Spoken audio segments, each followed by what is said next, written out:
একটি কাগজে তিনটি দাগ, এই তিনটি দাগ থেকে আমরা সুন্দর একটি গ্রামের দৃশ্য অঙ্কন করে দেখাবো। দেখুন এইভাবে একটি দাগ দিলাম, এখানেও আরেকটি এইভাবে দাগ দিলাম, তারপর এখান থেকে এইভাবে আরেকটি দাগ দিলাম, এটাকে ডাবল করে দিলাম, তারপর একইভাবে এখানে এটার সাথে লেগে দিলাম।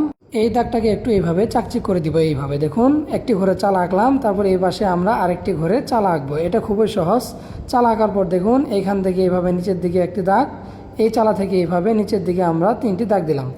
দাগ দেওয়ার পর দেখুন একটি দাগ থেকে একটি দাগ এভাবে লেগে দিব এবং এটাকে এভাবে লেগে দিলাম।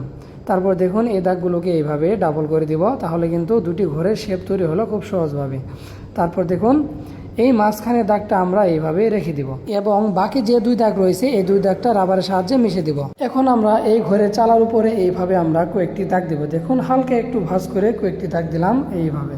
এই কয়েকটি দাগ থেকে আঁকবো আমরা কলা গাছের পাতা। দেখতে পাচ্ছেন খুব সহজ করে একটু ফাটা ফাটা করে আঁকছি, যাতে দেখতে কলা গাছের পাতার মতো লাগে। অবশ্যই কলা গাছটি ঘরের পিছন সাইডে রয়েছে, এরকম দৃশ্য ফুটে তুললাম। এই ঘরের উপর এইভাবে দুটো দাগ দিলাম এবং এই দাগ দুটো থেকে আমরা আঁকবো একটি গাছ। দেখতে পাচ্ছেন খুব সহজ করে আমি একটি গাছ অঙ্কন করছি। এই গাছটিও ঘরের পিছন সাইডে রয়েছে। এরপর দেখুন মাঝখানে যে একটি লম্বা দাগ দিয়েছিলাম, সেই লম্বা দাগের উপরে এইভাবে ছোট্ট করে একটি দাগ দেবো একটু মোটা করে। দেখুন এই পাশেও আরেকটি দাগ দেবো একটু হালকা মোটা করে। এই দুটি দাগ থেকে আমরা আঁকবো দুইটি তাল গাছ। দেখতে পাচ্ছেন দূর থেকে যেরকমটা দেখা যায় সেরকম করে আঁকবো, একটু ছোট করে আঁকবো যাতে দেখতে দেখা যায় এটি দূরের দৃশ্য। এবং এই গাছগুলোর নিচ দিয়ে আমরা এইভাবে কিছুটা ঝাউ গাছ এঁকে দিব, এই তো এইভাবে।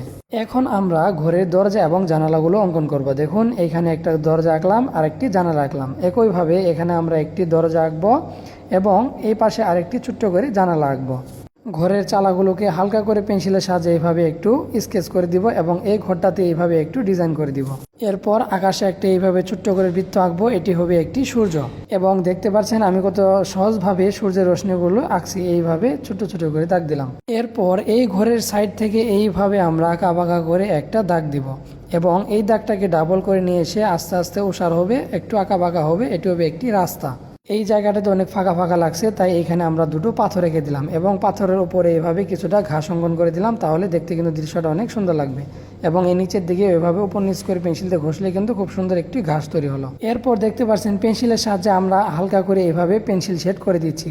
আপনারা চাইলে আপনারা এটিকে আপনার মন মতো করে রং পেন্সিলের সাহায্যে এইভাবে রং করে নিতে পারেন। আমি এটিকে আপাতত পেন্সিল ড্রয়িং হিসেবে রেখে দিলাম। তো বন্ধুরা ভিডিওটি কেমন লাগলো অবশ্যই কমেন্টে জানিয়ে যাবেন এবং ভালো লাগলে একটি লাইক করবেন। আর এরকম মজার মজার এমন কৌশলের ড্রয়িং শিখতে অবশ্যই পেজটিকে ফলো দিয়ে রাখতে হবে।